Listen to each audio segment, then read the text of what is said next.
Hello everyone, welcome back to my channel. So today we are going to discuss about burn, very important topic. Like one MCQ is confirmed from this topic for NORCET pre and NORCET mains. So हम बहुत simple way में to the point चीजें पढ़ेंगे जो कि exam के लिए बहुत ज्यादा इंपॉर्टेंट है. ठीक है.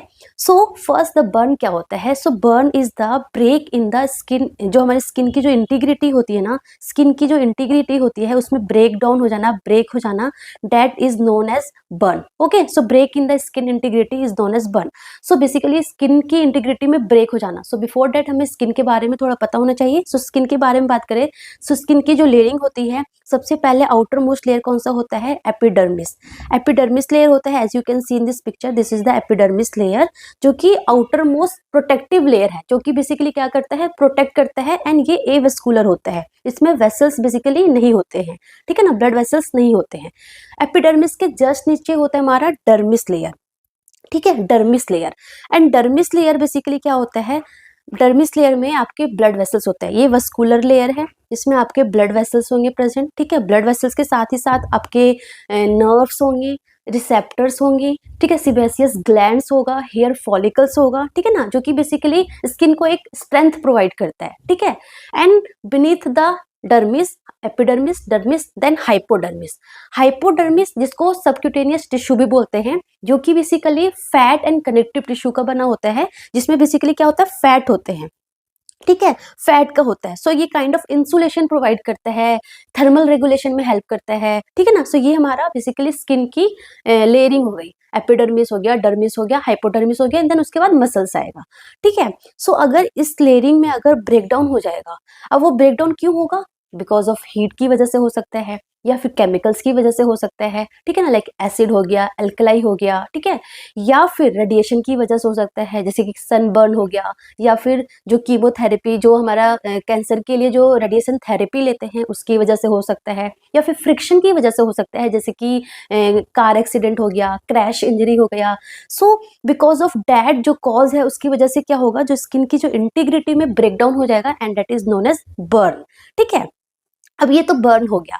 सो जो बर्न है वो कौन से फैक्टर पे डिपेंड करता है? जो बर्न की जो सिवियरिटी है वो कौन कौन से फैक्टर पे डिपेंड करता है? लेट्स सपोज मेरे को यहाँ पे बर्न है, तो इसका ट्रीटमेंट कितना ज्यादा कैसा होना चाहिए? जस्ट फर्स्ट एड से मैनेज हो जाएगा, या फिर मुझे और क्या करना चाहिए?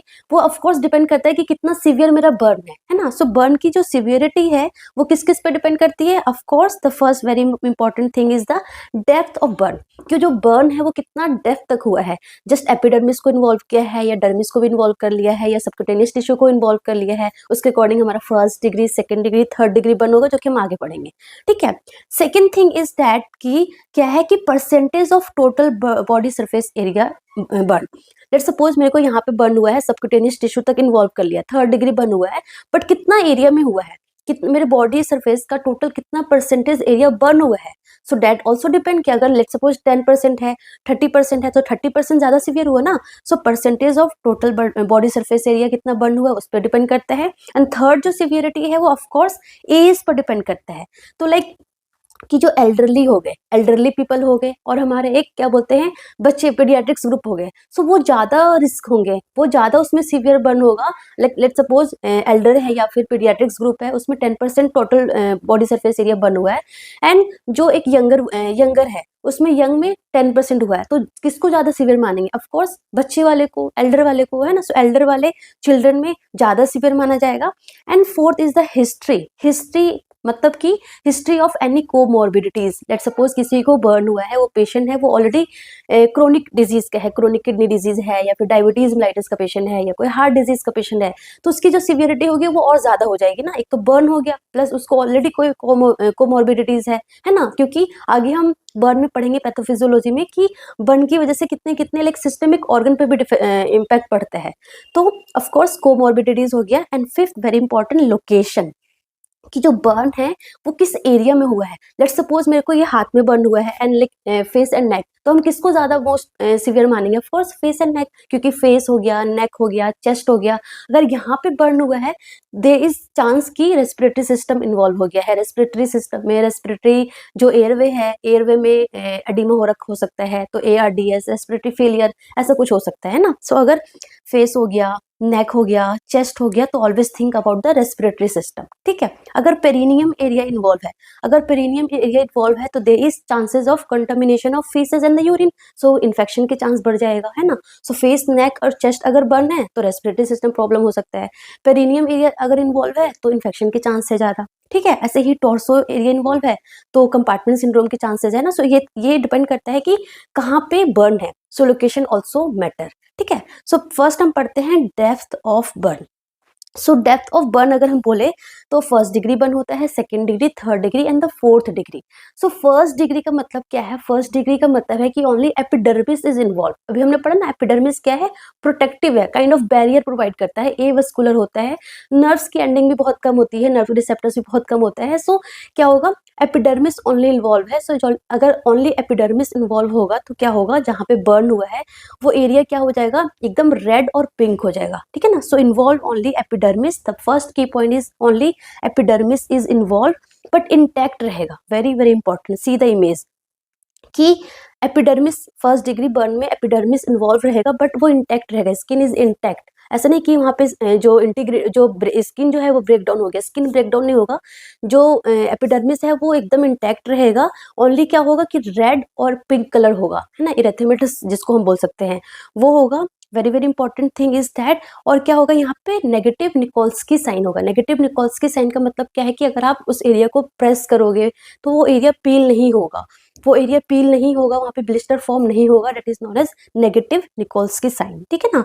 सो ब्लिस्टर फॉर्म नहीं होगा, वेरी वेरी इंपॉर्टेंट। बस बर्न एरिया कैसा होगा? इरेथेमेटस होगा, रेड और पिंक कलर का होगा एंड इसमें नेगेटिव निकोल्स्की साइन होगा। So first degree burn it is also known as superficial thickness burn, जिसमें only epidermis is involve.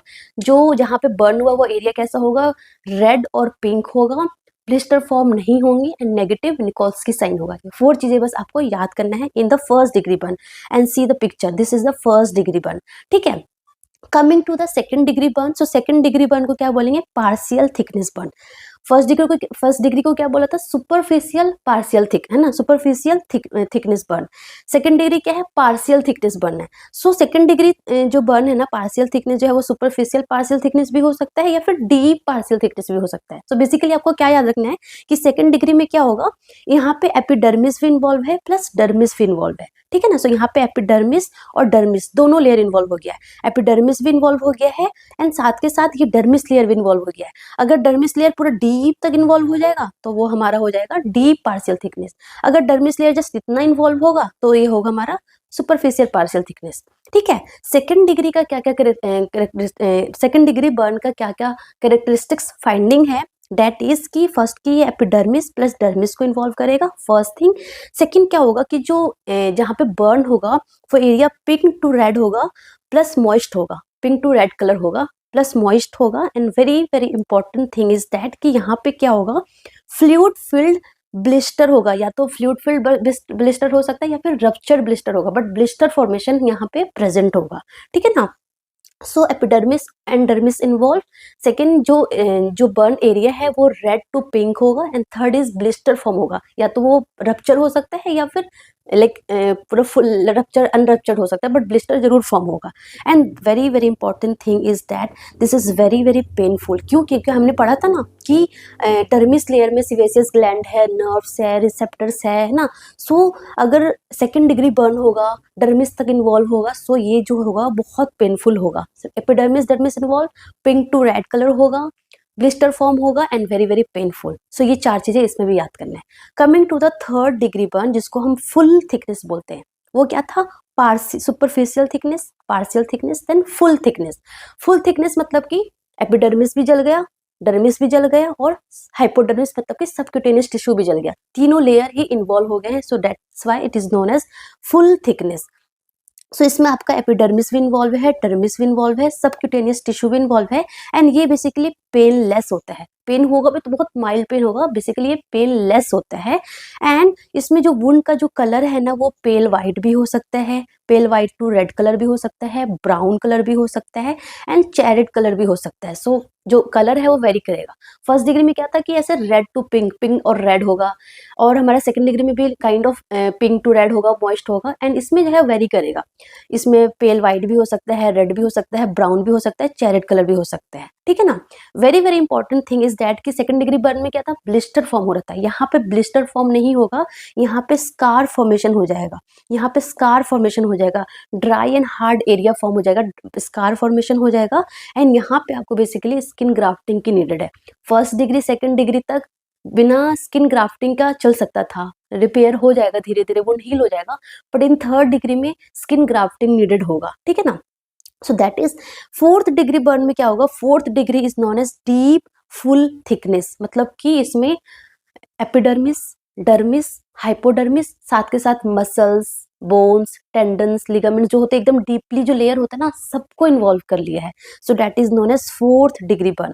And यहाँ पे कंप्लीटली लॉस ऑफ पेन होगा, एंड जो एरिया होगा, जो बर्न एरिया होगा वो एकदम ब्लैक होगा, स्कार फॉर्मेशन होगा। यहाँ पे क्या होगा कि स्कार कहीं पे फॉर्म होगा, कहीं पे नहीं होगा, यहाँ पे कंप्लीटली स्कार फॉर्मेशन होगा, एकदम कंप्लीटली ब्लैक होगा, एंड ऑफ कोर्स यहाँ पे स्किन ग्राफ्टिंग की नीडेड होगी। See this is the second degree burn, यहाँ पे ब्लिस्टर फॉर्म दिख रहा है आपको, and this is the third degree burn, थोड़ा ब्लैकिश सा होगा, है ना। अब यहाँ पे आप बताओ ये क्या है, this one is the healthy, ये हेल्दी स्किन है, यहाँ पे कोई बर्न नहीं हुआ। यहाँ पे क्या है, this is the first degree burn, this is the first degree burn, right, this is the first degree burn, है ना, दिख रहा है आपको, पूरा रेड कलर का है। एंड यहाँ पे ब्लिस्टर फॉर्म हो गया है, so this is the second degree burn, है ना, इस एग्जाम में इमेज से पूछ सकते हैं।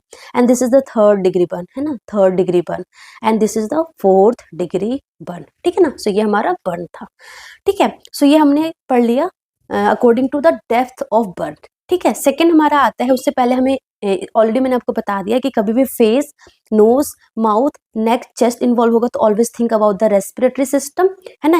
अभी कभी भी अगर इनहेलेशनल इंजरी होगी तो प्रायोरिटी कंसर्न क्या होगा, airway is the priority concern, क्योंकि इनहेलेशन इंजरी हुई है तो ऑफकोर्स इनहेलेशन कहाँ से करते हैं, रेस्पिरेटरी सिस्टम से ही करते हैं, तो रेस्पिरेटरी सिस्टम इन्वॉल्व होगा। एंड अगर कभी भी पेरिनियम एरिया में अगर बर्न हुआ है तो इन्फेक्शन के लिए हमें ज़्यादा थिंक करना है, ठीक है ना। So that is the first thing. Second हमारा सिवियरिटी क्या था, percentage of TBSA। So percentage of TBSA तो मतलब कि हमें टोटल बॉडी सरफेस एरिया कितना बर्न है वो भी सिवियरिटी डिसाइड करता है। सो मतलब the main thing is that कि हम TBSA निकालेंगे कैसे। So the thing is that कि टोटल बॉडी सरफेस एरिया को हम कैसे निकालते हैं। सो इसके 3 रूल है। फर्स्ट है रूल ऑफ 9, सेकेंड हमारा है Lund and Browder method, and third हमारा है पाल्मर मेथड, ठीक है। उसमें हमारा rule of 9 is very very important, यहाँ से MCQ हमेशा आता है, ठीक है। सो रूल ऑफ 9 क्या बोलता है, rule of 9 is very very simple, कुछ भी नहीं है, बस आप ये याद कर लो, ये जो हमारा पूरा हेड हो गया, पूरा नेक हो गया, दिस पूरा पार्ट आगे पीछे सब मिला के इसको हम 9% मांगते हैं, इसको हम पूरे को 9% मानते हैं। ये पूरा हैंड को कितना मानेंगे, 9% मानेंगे, ठीक है ना। आगे एंड पीछे सब मिला के 9%। ये right hand, left hand, right upper limb, left upper limb, तो ये 9 और ये 9, ठीक है। ऐसे ही पूरा फ्रंट आगे को हम 18% मानते हैं, पूरा फ्रंट पीछे बैक, पूरा बैक को हम 18% मानते हैं, ठीक है। ऐसे ही पूरा lower limb, right lower limb पूरा 18% हो जाएगा, एंड पूरा लेफ्ट लोअर लिम हमारा 18% हो जाएगा। सो ऐसे आपको याद करना, 9 18 18 9 9 और नीचे 18 18, ठीक है। सो ऐसे बहुत सिंपली याद हो जाएगा। बट लेट्स सपोज अगर सिर्फ एंटीरियर पार्ट बोले कि फ्रंट लाइक हमारा हेड और नेक इन्वॉल्व है, तो इसको हम 9 का हाफ कर देंगे तो 4.5 हो जाएगा। तो 4.5 आगे का, 4.5 पीछे का। ऐसे ही अगर हैंड का बोले कि एंटीरियर ओनली इन्वॉल्व है, पोस्टीरियर सही है, तो पूरा हमारा 9 था तो एंटीरियर कितना हो जाएगा, 4.5, ठीक है। सो ऐसे हमें कैलकुलेट करना है। एंड पेरिनियम को हम कितना मानते हैं, 1% मानते हैं। सो इस तरीके से निकाला जाता है। नेक्स्ट क्लास में लाइक इसके बाद वाली क्लास में मैं आपको बर्न पे MCQ करूंगी। तो जब हम बर्न पे MCQ करेंगे ना तो आपको समझ में आ जाएगा कि बेसिकली हम by using of rule of 9 percentage of TBSA कैसे फाइंड करते हैं। अभी आपको जस्ट ये रिमेंबर करना है, ठीक है। उसके बाद सेकेंड मेथड है हमारा learn and Browder method. So broader method क्या बताता है, बेसिकली ये और प्रिसाइज है। मतलब कि इसमें क्या है कि अगर बच्चे होंगे, बच्चों का एरिया अलग अलग होता है, उनका जो लेग हो गया, उनका जो क्या बोलते हैं दिस इंटीरियर एब्डोमेन हो गया, बैक हो गया, है ना, अलग अलग पार्ट हो जाता है। सो बेसिकली बच्चों में हम क्या करते हैं, अकॉर्डिंग टू एज इसको प्रिसाइज कर देते हैं। सो ये मोर प्रिसाइज होता है। जो लर्न एंड ब्रॉडर मेथड है ना, वो ज़्यादा प्रिसाइज होता है, क्योंकि हम इसमें एज को इन्वॉल्व कर लेते हैं, अलग अलग एज के अकॉर्डिंग अलग अलग टीबीएस से होते हैं ना। सो ये हो गया। थर्ड इज इम्पॉर्टेंट कि हमारा एक पाल्मर मेथड होता है। सो पाल्मर मेथड बेसिकली कब यूज करते हैं कि अगर स्कैटर्ड बर्न्स है, थोड़ा सा यहाँ पे इन्वॉल्व है, थोड़ा सा यहाँ पे इन्वॉल्व है, थोड़ा सा यहाँ पे इन्वॉल्व है। सो लाइक स्कैटर्ड बर्न है ना, सो स्कैटर्ड बर्न्स में हम टीबीएस रूल ऑफ 9 अप्लाई नहीं कर पाएंगे। सो इन दैट केस हम क्या करते हैं कि जो पेशेंट का जो हैंड होता है, जिसको जिसको ऑलरेडी बर्न पेशेंट है, उसी के हैंड को हम उसके हैंड को हम 1% मानते हैं। तो लेट सपोज उसको इतना जला है, तो उसने यहाँ पे हाथ रखा, सो 1% हुआ। एक 1 पूरा पाम इन्वॉल्व हुआ, पूरा palm including this finger, that is known as 1%। So ये पूरा 1% मानेंगे, ठीक है ना। So palmar, that is the palmar method. Scattered burn में यूज करते हैं patients palm equals to 1% TBS से, ठीक है ना। Patients palm including fingers is equal to 1% of TBS से। सो ये हमने 2 पढ़ लिया, ठीक है। And this 2 is very very important. First हमने डेप्थ ऑफ बर्न पढ़ लिया, वो आपको first, second, third and fourth degree पता होना चाहिए। चारों लाइक चारों का करेक्ट, जो हमारा करेक्टरिस्टिक्स फाइंडिंग्स है, जो यूनिक फीचर्स है, वो आपको आना चाहिए। सेकंड हमारा टीबीएस से निकालना आपको आना चाहिए, ठीक है। Then coming to the pathophysiology of burn, कि बेसिकली जब बर्न होता है, जब इंसान को आग लगती है, तो क्या क्या प्रॉब्लम, क्या क्या चीजें चेंजेस होता है, क्या क्या चेंजेस हमारे बॉडी में देखने को मिलता है। सो सबसे पहले बर्न इंजरी हुई because of any like thermal, chemical, radiation, friction, किसी भी चीज की वजह से बर्न इंजरी हुई, स्किन की जो इंटीग्रिटी है उसमें ब्रेकडाउन हो गया, ठीक ठीक है। So skin and tissue destruction हुआ। तो सबसे पहले क्या हुआ, जहाँ पे बर्न हुआ, लेट्स सपोज यहाँ पे बर्न हुआ, तो जब यहाँ पे बर्न होगा तो सबसे पहले यहाँ पे प्रॉब्लम होगा, यहाँ पे प्रॉब्लम होगा, देन धीरे धीरे लाइक दूर तक फैलेगा, सिस्टमिक में जाएगा। सो वहाँ पे क्या होगा, वहाँ पे क्या होगा, सबसे पहले क्या होगा, जोन ऑफ कोएगुलेशन होगा, जोन ऑफ स्टेसिस होगा, जोन ऑफ हाइपरेमिया होगा। क्या होगा कुछ समझ नहीं आया। तो देखो बेसिकली क्या हो रहा है, कुछ नहीं हो रहा है। जैसे कि यहाँ पे लेट्स सपोज यहाँ पे बर्न हुआ है, तो यहाँ पे इसको क्या, इस पार्ट को क्या बोलेंगे, सेंटर वाले पार्ट को क्या बोलेंगे, जोन ऑफ कोएगुलेशन। यहाँ पे जो टिश्यूज है ना, वो नेक्रोज्ड हो जाएंगे, इरिवर्सिबल नेक्रोज्ड हो जाएगा, वो टिश्यू पूरा नेक्रोज हो जाएगा। उसके अगल बगल वाले जो एरिया है, उसमें क्या होगा, एडिमा होगा, इन्फ्लेमेशन होगा, एंड उसके और अगल बगल वाले एरिया में क्या होगा, इन्फ्लेमेशन होगा। सो बेसिकली हम बोले तो क्या होगा कि जहाँ पे आग लगी है, जहाँ पे बर्न हुआ है, वहाँ पे नेक्रोसिस होगा, इन्फ्लेमेशन होगा, एडिमा होगा, ये सारी चीजें होगी, ठीक है ना। So that is zone of coagulation form होगा, that is centre of burn, जिसमें इरिवर्सिबल टिश्यू नेक्रोसिस होगा। जोन ऑफ स्टेसिस, उसके अगल बगल वाला जोन, देखो this is the zone of stasis. So zone of stasis में क्या होगा, यहाँ पे ब्लड फ्लो कम हो जाएगा, इस्कीमिया होगा, है ना, एंड नेक्रोसिस भी हो सकता है, उसकी वजह से हाइपोक्सीमिया, इन्फेक्शन और एडिमा भी हो सकता है। जोन ऑफ हाइपरेमिया में क्या होगा, आउटर मोस्ट लेवल, वहाँ पे क्या होगा, बेसिकली इन्फ्लेमेशन होगा। सो एक तो ये चीज हुआ, ये फॉर्म हुआ। इससे भी ज्यादा इंपॉर्टेंट चीज क्या है कि जो वहाँ पे बेसिकली क्या होगा, सेल्यूलर एंड वस्कुलर चेंजेस होगा। मतलब क्या हुआ, जैसे कि यहाँ पे बर्न हुआ, यहाँ पे बर्न हुआ, तो बर्न होने की वजह से इन्फ्लेमेशन होगा, ठीक है। अब इन्फ्लेमेशन होगा, उसकी वजह से क्या होगा, वहाँ पे प्रोस्टाग्लैंडिन हो गया, साइटोकाइंस हो गया, है ना, हिस्टामिन हो गया, वो रिलीज होंगे। ऑफ कोर्स जो वहाँ पे जो इन्फ्लेमेशन होगा, तो ये तो बॉडी का हमारा इम्यून रिस्पॉन्स है ना, कि वहाँ पे प्रोस्टाग्लैंडिन, साइटोकाइंस, हिस्टामिन रिलीज होगा। एंड जैसे ही ये सारे सब्सटेंस रिलीज होंगे, तो ये क्या करेगा, ये जो कैपिलरी परमिएबिलिटी है ना, वो इंक्रीज कर देगा। Capillary permeability of that area क्या हो जाएगा, इंक्रीज हो जाएगा। अब जैसे ही कैपिलरी परमिएबिलिटी इंक्रीज होगी, तो क्या होगा, जो फ्लूइड है फ्रॉम वेसल से, जो वस्कुलर कंपार्टमेंट से फ्लूइड निकल के कहाँ शिफ्ट हो जाएंगे, इंटरस्टिशियल स्पेस में शिफ्ट हो जाएंगे। अब इंटरस्टिशियल स्पेस में शिफ्ट होंगे, तो क्या होगा, वहाँ पे एडिमा हो जाएगा, है ना। सो यही होगा, इंक्रीज कैपिलरी परमिएबिलिटी, एडिमा होगा और ब्लिस्टर फॉर्मेशन होगा, ठीक है ना। अब ऑफ कोर्स वहाँ पे फ्लूइड जो है वो कहाँ से निकल रहे हैं, हमारे वेसल से, इंट्रावस्कुलर कंपार्टमेंट से बाहर आ रहे हैं, इंटरस्टिशियल स्पेस में आ रहे हैं। तो ऑफ कोर्स क्या होगा, फ्लूइड एंड इलेक्ट्रोलाइट शिफ्ट होगा, तो हाइपोवोल्यूमिया होगा, क्योंकि वॉल्यूम तो इंट्रावस्कुलर में वॉल्यूम कम होगा, तो हाइपोवोल्यूमिया होगा, प्लस इलेक्ट्रोलाइट भी शिफ्ट हो रहा है साथ ही साथ, सो हाइपोनेट्रीमिया होगा। बट यहाँ पर हाइपरकेलेमिया होगा, वेरी वेरी इंपॉर्टेंट। हाइपरकेलेमिया क्यों होगा, क्योंकि सेल की लाइसिस हो रही है, सेल डेथ हो रहे हैं, सेल डेथ हो रहा है, because of death potassium release कर रहा है। सो हाइपरकेलेमिया में देखने को मिलेगा। सो सो सिंपल बोलो तो आप इतना कुछ याद करो मत करो, सिंपल याद करो कि इन्फ्लेमेशन होगा जिसकी वजह से हमारा हिस्टामिन, प्रोस्टाग्लैंडिन वगैरह रिलीज होंगे, तो कैपिलरी परमेबिलिटी इंक्रीज होगा, जिसकी वजह से वहाँ पे फ्लूइड क्या होगा, एडीमा होगा, एडीमा होगा, ठीक है, एडीमा होगा एंड क्या बोलते हैं, फ्लूइड लीकेज हो रहा है, सो ऑफ कोर्स इंट्रावस्कुलर से इंटरस्टिशियल कंपार्टमेंट में फ्लूइड आ रहा है, सो हमारा हाइपोवोलेमिया होगा, हाइपोनेट्रेमिया होगा एंड हाइपरकेलेमिया होगा, ठीक है, वेरी इंपॉर्टेंट, याद रखो, क्योंकि आगे जब हम फेजेस ऑफ बर्न पढ़ेंगे ना उसमें आपको इजी होगा याद करने में, ठीक है। सो ये हमारा उस साइट पे हुआ जहाँ पे बर्न हुआ है। उसके बाद अगर जो टीबीएस से मोर देन 20 to 30% है, अगर टोटल बॉडी सरफेस एरिया अगर मोर देन 20 to 30% एरिया अगर बर्न हुआ है, तो आपको क्या बोलते हैं, लोकल इन्फ्लेमेशन के साथ साथ आपको सिस्टमिक रिस्पॉन्स भी देखने को मिलेगा। लोकल रिस्पॉन्स के साथ साथ जहाँ पे बर्न हुआ है उस वहाँ पे तो रिस्पॉन्स देखने को मिलेगा ही मिलेगा, उसके साथ साथ आपको सिस्टमिक रिस्पॉन्स भी देखने को मिलेगा, मतलब कि आपका हार्ट, आपका लंग्स, आपका जीआईटी सिस्टम, सारे सिस्टम भी इन्वॉल्व हो जाएंगे। कैसे, देखो, कार्डियोवास्कुलर सिस्टम में क्या होगा, बहुत ज्यादा अगर बर्न हुआ है, more than 30%, more than 20% burn हुआ है, तो क्या होगा, बहुत ज्यादा फ्लूइड का लीकेज हो जाएगा, तो इंट्रावस्कुलर कंपार्टमेंट में फ्लूइड कम रहेगा, कम फ्लूइड रहेगा, कम हार्ट को आएगा, कम हार्ट को आएगा तो कार्डियक आउटपुट कम हो जाएगा, कार्डियक आउटपुट कम होगा तो हाइपोवोलेमिक शॉक होने के चांसेस है, ठीक है। अगर हम रेस्पिरेटरी सिस्टम की बात करें, तो अगर इनहेलेशनल इंजरी है बेसिकली, तो एयरवे एडिमा होगा, एयरवे एडिमा होगा तो लाइक एआरडीएस होने के चांसेस है, रिस्क ऑफ हाइपोक्सिया हो गया, ठीक है ना। प्लस अगर कार्बन मोनोक्साइड अगर पॉइजनिंग है, तो कार्बन मोनोक्साइड क्या करता है, हीमोग्लोबिन, ऑक्सीजन को हटा के खुद हीमोग्लोबिन के साथ बाइंड कर लेगा, तो कार्बोक्सी हीमोग्लोबिन फॉर्म करेगा, एंड जिसकी वजह से पेशेंट को like drowsy, headache, nausea, dizziness, red colour skin and lips हो जाएगा। एंड इसका जो ट्रीटमेंट क्या होता है, 100% ऑक्सीजन देना होता है हमें विथ नॉन रिविदर मास्क के थ्रू, ठीक है, ये आपको याद रखना है। सो हमने हार्ट का पढ़ लिया, हमने लंग्स का पढ़ लिया, उसके बाद रीनल सिस्टम में अब कम फ्लूइड होगा, तो कम फ्लूइड हमारे रीनल सिस्टम को भी जाएगा, तो रीनल सिस्टम में भी कम ब्लड जाएगा, तो ऑफकोर्स क्या होगा, रीनल ब्लड फ्लो कम होगा, तो जिसकी वजह से एक्यूट किडनी इंजरी देखने को मिलेगा, ठीक है, सो ओलिग्यूरिया हो सकता है, ठीक है ना।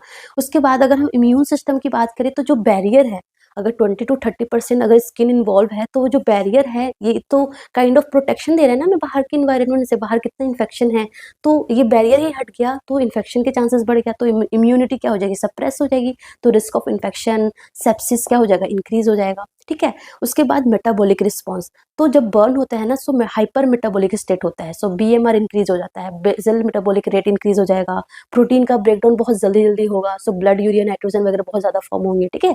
उसके अलावा अगर हम जीआईटी सिस्टम की बात करें, तो जीआईटी सिस्टम में क्या होगा, ऑफकोर्स हमारे जो जीआईटी सिस्टम में जो ब्लड फ्लो है वो भी क्या हो जाएगा, रिड्यूस हो जाएगा, तो रिड्यूस स्प्लेंचनिक ब्लड फ्लो, जिसकी वजह से क्या होगा, कर्लिंग्स अल्सर देखने को मिलेगा।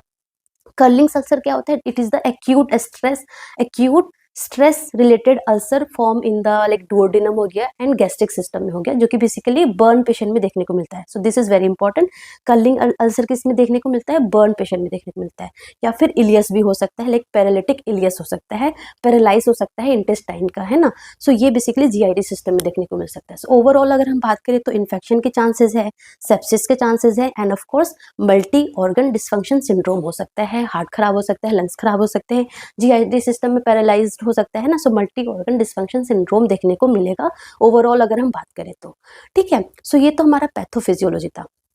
Coming to the most important part, that is the phases of burn management. ये बहुत इंपॉर्टेंट है, यहाँ से एमसीक्यू भी बहुत बार एग्जाम में आता है, जो कि मैं बताऊंगी किस तरीके का आता है। सो फेजेस ऑफ बर्न मैनेजमेंट में मतलब क्या है कि किसी पेशेंट को बर्न हुआ तो उसमें हम कैसे कैसे मैनेज करेंगे, पहले क्या होगा, देन क्या होगा, देन क्या होगा। सो लाइक प्रॉपर फेज में मैनेज करेंगे, पहले क्या करना है उस पेशेंट को, देन उसके बाद कौन सा ट्रीटमेंट देना है, देन उसके बाद कौन सा ट्रीटमेंट देना है। सो उसको हम बेसिकली फेजेस में डिवाइड कर दिया है। सो फेजेस को आपको क्या याद करना है, आपको ईयर याद करना है, क्या न्यूमोनिक है, that is the ear. Ear क्या है, E is the emergent phase.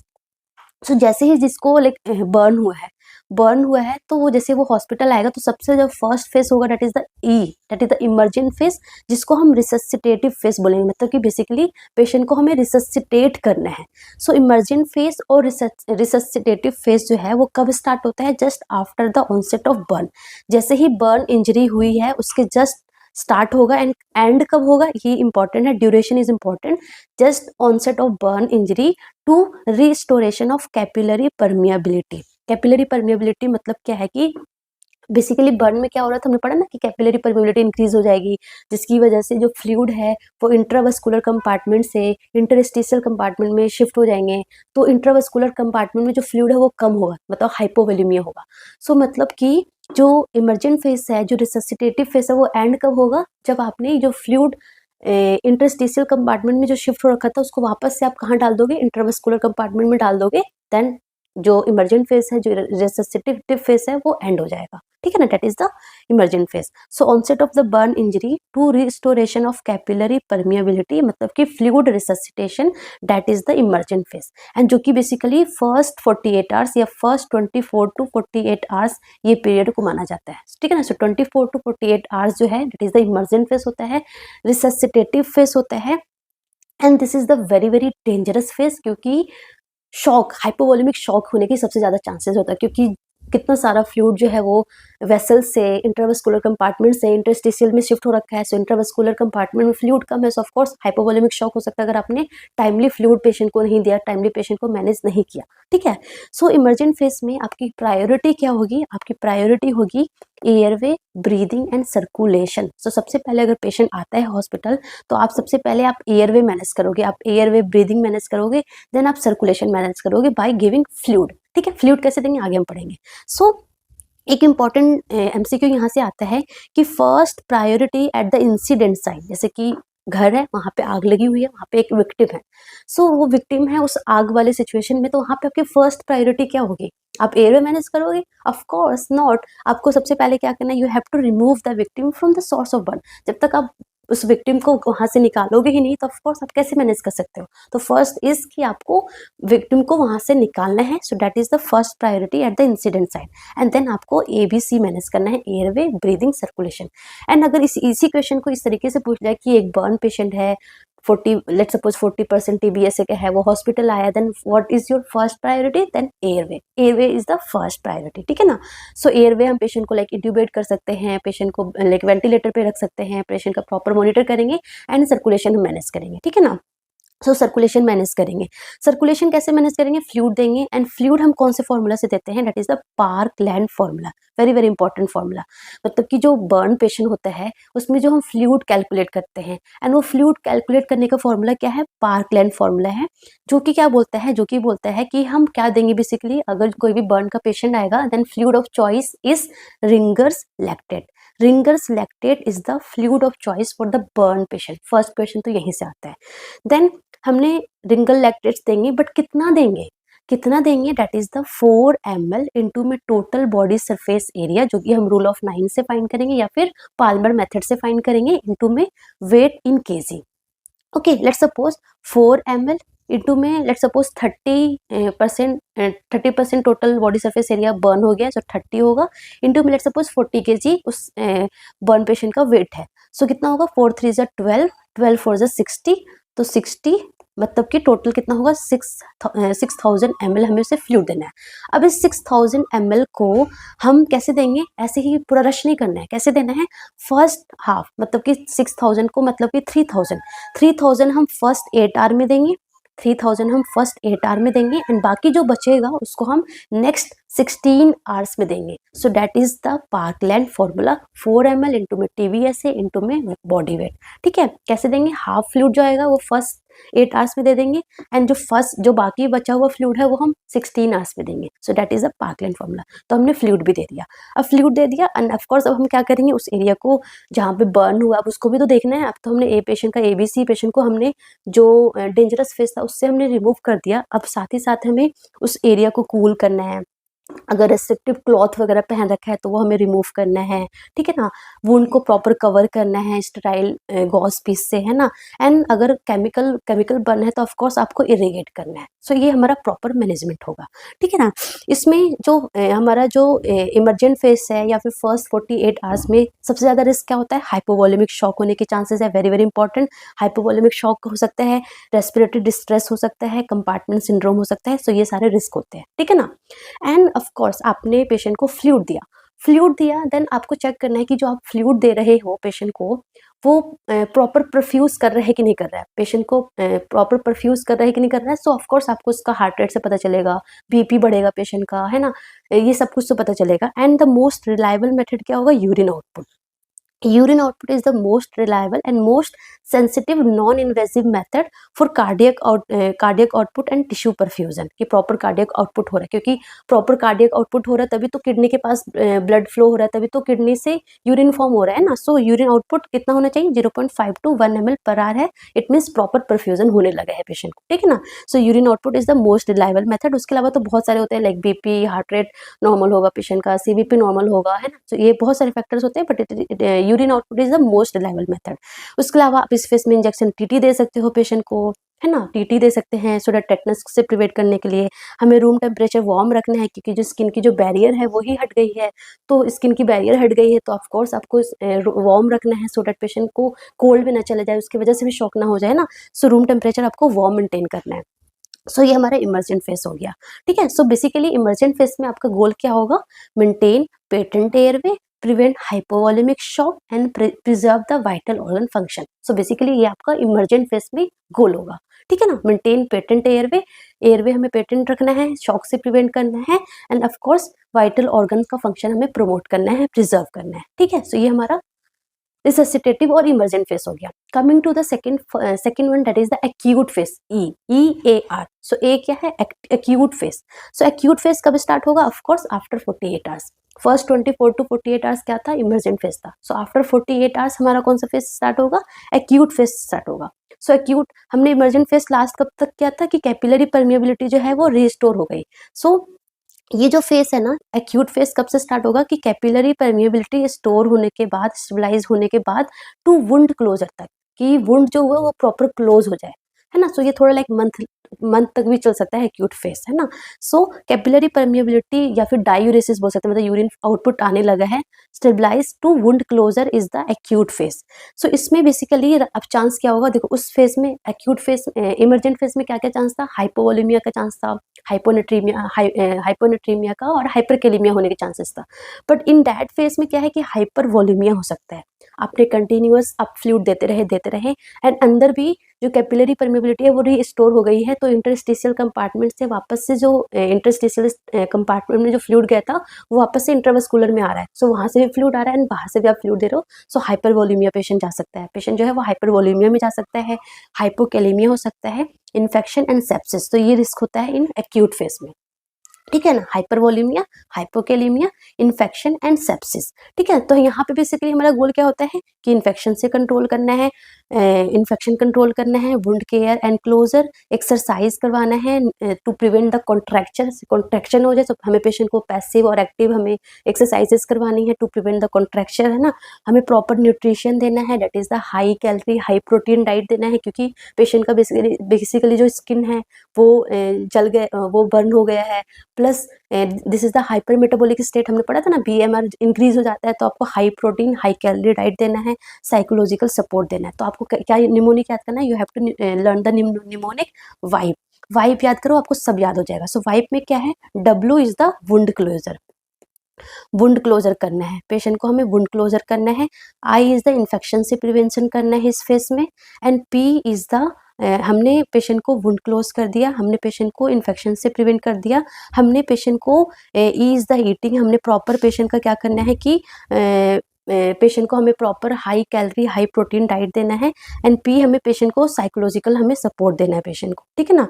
सो हमें ये हमारा मोटिव होगा in this phase, in acute face में, ठीक है। उसके बाद अगर हम रिहेबिलिटेटिव फेस की बात करें, सो रिहेबिलिटेटिव फेस कब स्टार्ट होता है, आफ्टर द बर्न हील, जो जहाँ पे बर्न हुआ है वो एरिया हील होने के बाद, वुंड क्लोजर होने के बाद, a patient able to function again, पहले के जैसे पेशेंट फंक्शन करने लग जाए, दैट इज द रिहेबिलिटेटिव, मतलब पेशेंट को पहले जैसे बना देना, that is the rehabilitative phase, है ना। मेंटली फिजिकली पहले जैसे बनाना है, तो इसमें आपको बेसिकली फंक्शनली पेशेंट को पहले जैसे करना है, पेशेंट को फ्लेक्सिबिलिटी, मतलब पेशेंट का जो हाथ पैर जो मूव है मूवमेंट पहले जैसे हो जाए एंड फ्यूचर के बारे में वो सोच सके कि पहले जैसे मुझे लेट्स सपोज वो कुछ पढ़ाई कर रहा था तो पहले जैसे पढ़ने लगे या अपने जॉब के लिए कुछ करने लगे, तो हम इसमें हम वोकेशनल ट्रेनिंग भी देते हैं, कॉस्मेटिक करेक्शन भी करते हैं अगर कुछ प्रॉब्लम होती है तो, है ना, activity of daily life livings के लिए हमें प्रमोट करना है, साइको सोशल सपोर्ट देना है, ठीक है ना। सो ये हमारा मोटिव होता है इन रिहेबिलिटेटिव फेज में।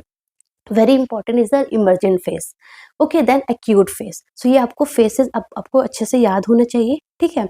Coming to the very very important thing is that कि फर्स्ट 24 टू 48 आवर्स में हमने बर्न पढ़ लिया, बर्न का हमारा टॉपिक कंप्लीट हो गया।